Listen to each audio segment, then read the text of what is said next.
Penuntun Saat Teduh Sinode Gereja Kristen Jakarta, Rabu 13 Desember 2023. Judul Renungan Pelopor Damai, diambil dari kitab Kolose 3 ayat 12-15.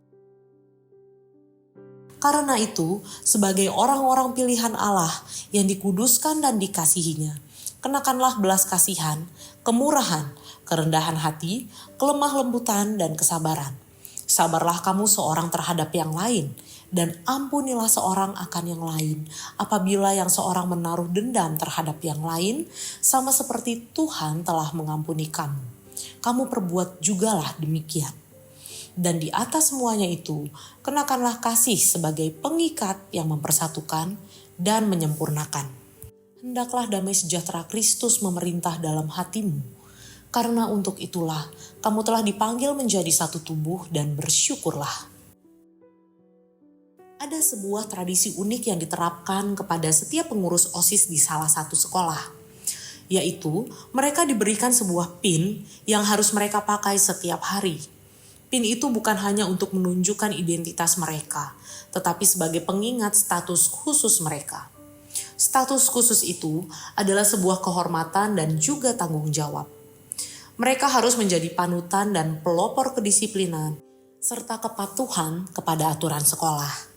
Tradisi itu dipelihara selama bertahun-tahun dan dinilai cukup efektif untuk mengajarkan siswa akan tanggung jawab besar yang mengikuti setiap status khusus yang dipercayakan kepada mereka.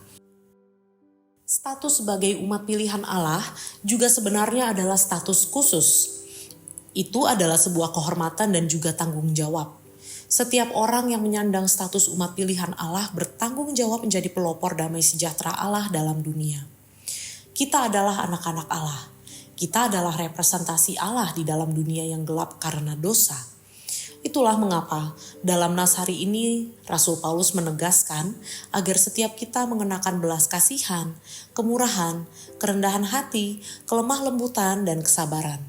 Mengenakan artinya adalah menjadikan semua itu sebagai gaya hidup kita. Jika kita pergi ke toko parfum, di sana biasanya disediakan sebuah rak khusus untuk beberapa produk yang boleh dicoba. Tujuannya adalah agar konsumen berkesempatan menikmati keharuman parfum tersebut dan tertarik untuk membelinya. Coba pikirkan jika prinsip yang sama diterapkan dalam kehidupan iman kita. Kita menjadikan hidup kita alat peraga kasih Allah.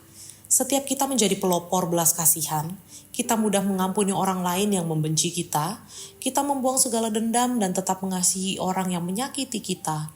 Kita juga hidup dalam kemurahan hati. Kita memberi kepada mereka yang berkekurangan. Kita juga menghidupi paradigma kehidupan dalam anugerah Allah. Kita tidak eksklusif dan angkuh.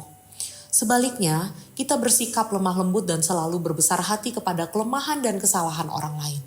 Jika setiap orang percaya benar-benar menjadikan semua itu sebagai gaya hidup, damai sejahtera Allah itu akan sungguh-sungguh nyata di tengah dunia.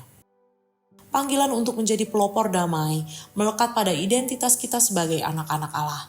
Tidak ada yang paling bertanggung jawab menggenapinya selain kita. Kiranya Allah memampukan kita.